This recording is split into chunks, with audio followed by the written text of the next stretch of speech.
राम राजा coaching classes में आप सभी लोगों का स्वागत है। हम संस्कृत की व्याकरण पढ़ रहे हैं। हमने सबसे पहले क्या पढ़ा कि वर्ण पढ़े थे। ठीक है, वर्ण में हमने वर्ण पढ़े, फिर उसके बाद हमने देखा महेश्वर सूत्र। महेश्वर सूत्र कितने थे? 14 थे। उसके बाद हमने देखा कि स्वर और व्यंजन। कल हमने स्वरों को देखा था कि हास्य स्वर कौन से होते, दीर्घ स्वर कौन से होते, और कुल मिलाकर कुल कितने स्वर होते। ठीक है, तो ये हमने पढ़ा था। क्या पढ़ा था? और समय के आधार पर हास्य स्वर, दीर्घ स्वर और प्लुप्त स्वर। और फिर हमने पढ़ा उच्चारण के आधार पर भी कितने बताए थे हमने? 3 प्रकार के, उदात्त, अनुदात्त और स्वरित। उदात्त वो कहलाते जो जोर से बोले जाते, अनुदात्त वे कहलाते जो धीरे से बोले जाते, और स्वरित वो होते जो समान भाव से बोले जाते। मात्रा के आधार पर 3 प्रकार के होते, एक मात्रिक, द्विमात्रिक और तीन मात्रिक। काल के आधार पर हास्य स्वर, दीर्घ स्वर और प्लुप्त स्वर।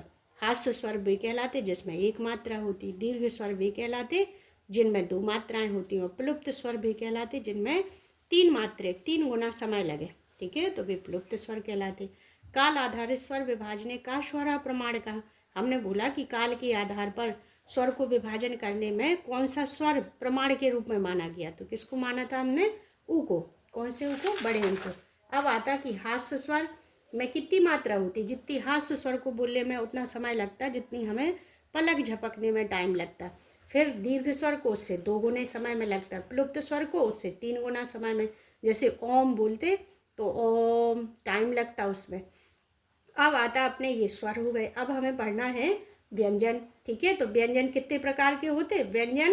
व्यंजन कति प्रकार। ठीक है, तो कितने प्रकार के होते? 4 प्रकार के। चत्वारः हमें संस्कृत में ही बोलना है। चत्वारः कौन कौन से? स्पर्श व्यंजन, अंत्यस्थ व्यंजन, ऊष्म व्यंजन और संयुक्त व्यंजन। अब आता कि स्पर्श व्यंजन क्या है? तो स्पर्श व्यंजन की परिभाषा है का आदियोः मा अवसाना स्पर्शः। ठीक है, क्या है? का आदियोः मा अवसाना स्पर्शः। जो व्यंजन का से शुरू हो और माँ पर खत्म हो वो क्या कहलाते? स्पर्श व्यंजन कहलाते हैं। अब आता कि स्पर्श व्यंजन कति वर्ग है? स्पर्श व्यंजन में कितने वर्ग हैं? कौन कौन से वर्ग हैं? का, चा, टा, ता, पे। ठीक है, 5 वर्ग हैं। कौन कौन से? का, च, टा, ता, पे, तप। ठीक है, तप से याद हो जाएगा कि कितने वर्ग है? ये 5 वर्ग है। ठीक है, कितने वर्ग? स्पर्श कति वर्ग है? तो पंचविधा। अब आता कि स्पर्श व्यंजन कति वर्ग है? स्पर्श व्यंजन में कितने वर्ण हैं? तो कितने वर्ण हैं? 5 25। एक वर्ग में कितने वर्ण हैं? 5। ठीक है, का, खा, गा, घा, अणा, चा, छा, जा, झा, इया, टा, ठा, डा, ढा, अड़ा, ता, था, दा, धा, ना, पा, फा, बा, भा, मा। ये हमारे स्पर्श व्यंजन के वर्ण हैं। क्या है परिभाषा? का आदियोः मा अवसाना स्पर्शा। स्पर्श व्यंजन वे कहलाते जो का से शुरू हो और माँ पर खत्म हो, ये स्पर्श व्यंजन कहलाते हैं। अब आता हमारा दूसरा प्रकार व्यंजन में अंत्यस्थ वर्ण। अंत्यस्थ वर्ण की परिभाषा है यणो अंत्यस्था। ठीक है, यण वर्ण ही हमारे क्या कहलाते? अंत्यस्थ वर्ण कहलाते हैं। अब आता कि यण वर्ण या अंत्यस्थ वर्ण कति। यण वर्ण या अंत्यस्थ वर्ण कितने हैं? तो कितने हमारे? चत्वारः। अब हमें इनका उचित क्रम लिखना है। उचित क्रम क्या है? या, वा, रा, ला। ये हमारा हो गए अपने कौन से वर्ण? अंत्यस्थ वर्ण। अब आता ऊष्म वर्ण। ऊष्म वर्ण कौन है? ऊष्म वर्ण वो कहलाते जो सल प्रत्याहार के अंतर्गत आते। सल प्रत्याहार या ऊष्म वर्ण दोनों एक ही कहलाता। अब ऊष्म वर्ण अपर नाम किम? तो सल प्रत्याहार। सल प्रत्याहार पर नाम किम? तो ऊष्म वर्ण। सल प्रत्याहारस्य क्रमो अस्ति। सल प्रत्याहार का उचित क्रम क्या है? तो हमने कल आपको बताया था कि सबसे पहले हमें संकर वाला सा लेना है, फिर सा हा। ठीक है, तो सवेरे सोचते तो हम शंकर जी को प्रणाम करते, तो इससे हमें ये याद हो जाएगा सा। और फिर दिन भर काम करते करते हम थक जाते, सहन करते करते, तो सा हा सह लिख दिया, फिर बीच में लिख दिया हमने ये पतंग वाला षटकोण वाला, तो हमें उचित क्रम याद हो गया। अब हमें क्या है? संयुक्त व्यंजने कति वर्गा। ठीक है, तो संयुक्त व्यंजन के कितने भेद हैं? कौन कौन से हैं? तो संयुक्त व्यंजन में त्रयः कितने कितने होते? ये 3 प्रकार के। कौन कौन से? क्षत्रज्ञ। ठीक है, कौन कौन से हैं? क्षत्रज्ञ। अब इसमें जो छा है वो कैसे मिल करके बना? का और सा से। जैसे छा बोलते अपन तो छा सा आ रहा ज़्यादा टाइम तक आ रहा कि नहीं? इसी में ऐसे लिखा रहता परीक्षा में कि का लिखा, फिर सा लिखा, ठीक है। इसी में लिखा का और सा दोनों में, या का या सा, ठीक है। तो इसमें कौन सा सही है? तो इसमें जो हमारे ज़्यादा टाइम तक आए वो वर्ण रहेगा पूरा, जो कम टाइम तक आए वो रहेगा आधा। जैसे छा लिखा तो छा सा त्रा रा ज़्यादा टाइम तक आ रहा तो ता होगा आधा और रा होगा अपना पूरा। या जा और इया, ठीक है, जा आधा और इया पूरा। तो ये हमारे संस्कृत में संयुक्त व्यंजन अपने कितने होते? 3, और हिंदी में होते हमारे 4। जो श्रीमान का सरा रहता इसको भी हिंदी में संयुक्त व्यंजन मानते, लेकिन हमारा संस्कृत में इसका उपयोग नहीं होता, इसको नहीं माना जाता संयुक्त व्यंजन, ठीक है। तो संस्कृत में कितने संयुक्त व्यंजन हैं? 3, छत्र या, ठीक है। यहाँ तक हमारे जो वर्ण थे उनकी चर्चा हुई। उसमें कौन कौन से आते हमारे?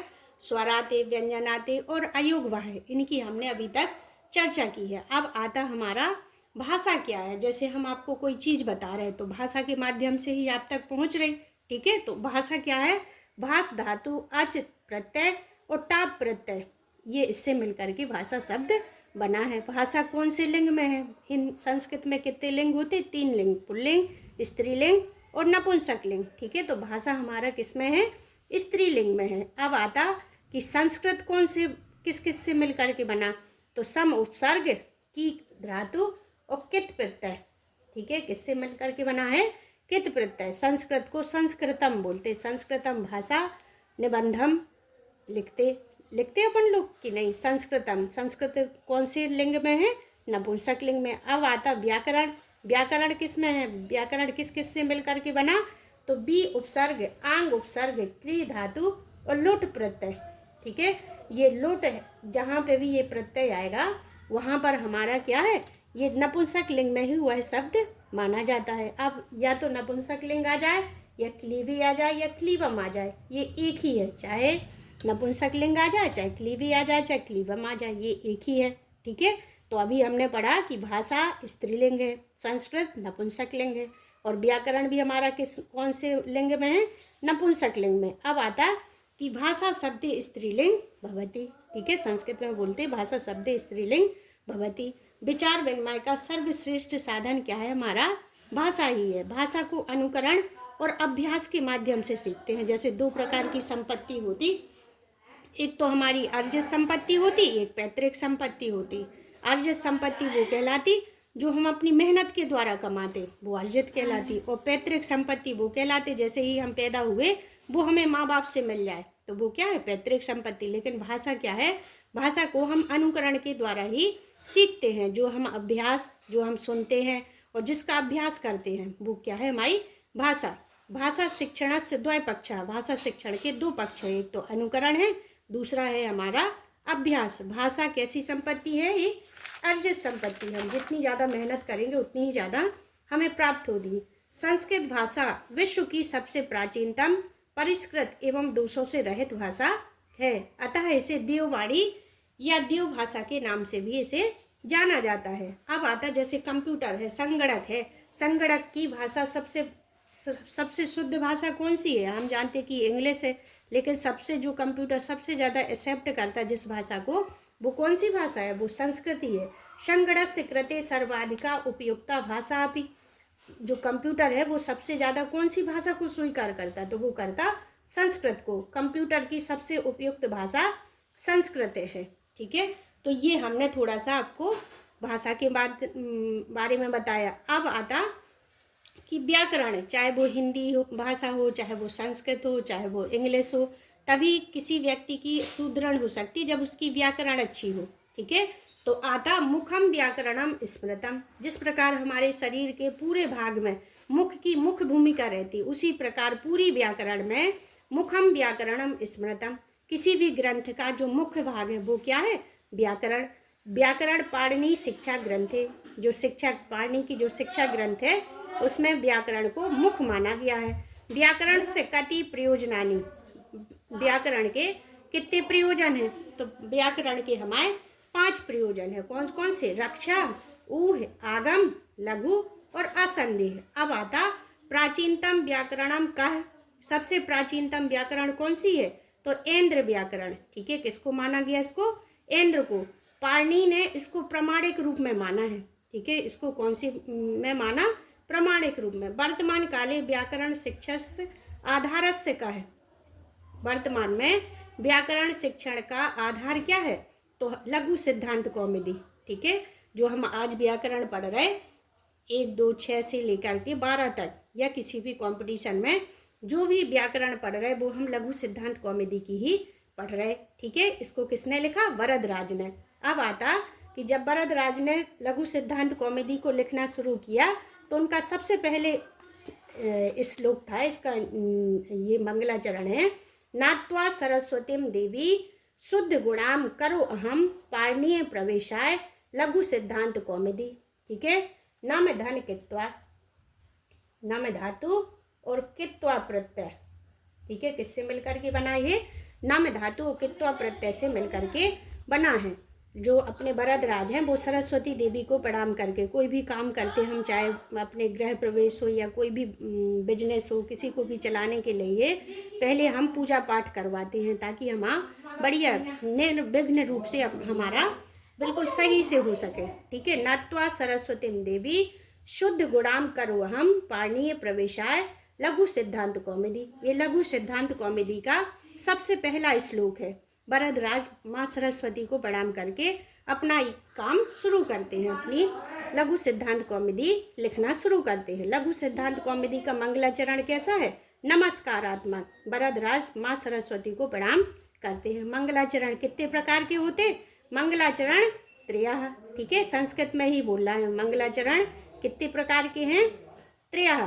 कौन कौन से? आशीर्वादात्मक, नमस्कारात्मक और वस्तु निर्देशात्मक। ठीक है, आशीर्वादात्मक वो होते जो हम किसी का आशीर्वाद लेकर के कोई काम शुरू करते। नमस्कारात्मक वो कहलाता जब हम किसी कार्य को, किसी भी देवी देवता को, बड़े लोगों को प्रणाम करके कोई कार्य शुरू करते तो नमस्कारात्मक होता। वस्तु निर्देशात्मक मंगलाचरण वो कहलाता जो कहीं से भी शुरू हो जाए तो वो वस्तु निर्देशात्मक होता।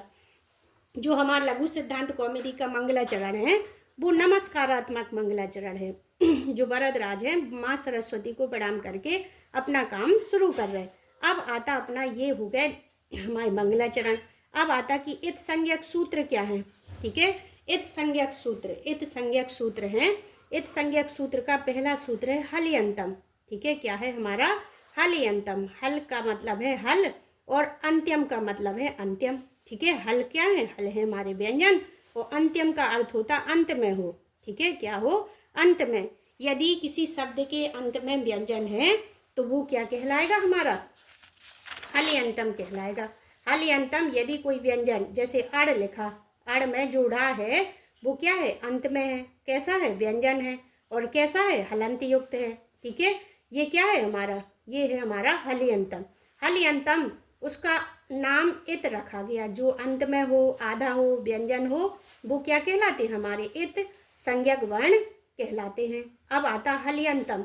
जैसे ये सूत्र रूप में लिखा तो किसने लिखा? पाणिनि ने लिखा उपदेशे अंत्यम हलित स्यात्। ठीक है, अब जो सूत्र में लिखा था वो तो लिखा पाणिनि ने, लेकिन जो उसका थोड़ा विस्तार कर दिया वो किसने लिखा? कात्यायन ने। ठीक है, इनको वररुचि भी कहते। और ये कैसे हैं? वार्तिककार। और जो हमारे पाणिनि हैं वो सूत्रकार हैं। इन्होंने जो अष्टाध्यायी लिखा वो सूत्र शैली में लिखा है। ठीक है, किस में लिखा? सूत्र शैली में। और जो हमारे कात्यायन है उन्होंने वार्तिक के रूप में लिखा है। ठीक है, उपदेशे अंत्यम हलित स्यात्। उपदेशे मतलब व्याकरण, अंत्यम माने अंत में, हलित माने व्यंजन, इत माने इत होगा। ठीक है, चाहे वो महेश्वर सूत्र हो, चाहे वो प्रत्यय हो, चाहे वो आदेश हो, चाहे वो आगम हो। ठीक है, इनके अंत में आने वाला व्यंजन सदैव कैसा होगा? इत संज्ञक वर्ण होगा। उपदेशे नाम किम। ठीक है, उपदेश किसका नाम है? उपदेशे अधो उच्चारणम। जो ऐन्द्र हैं, हमारे पाणिनि हैं, पतंजलि हैं, कात्यायन है आदि जो हमारे प्राचीन ऋषियों ने जो भी कह दिया वही हमारा क्या है? अधो उच्चारण है। ठीक है, तो आज हमने आप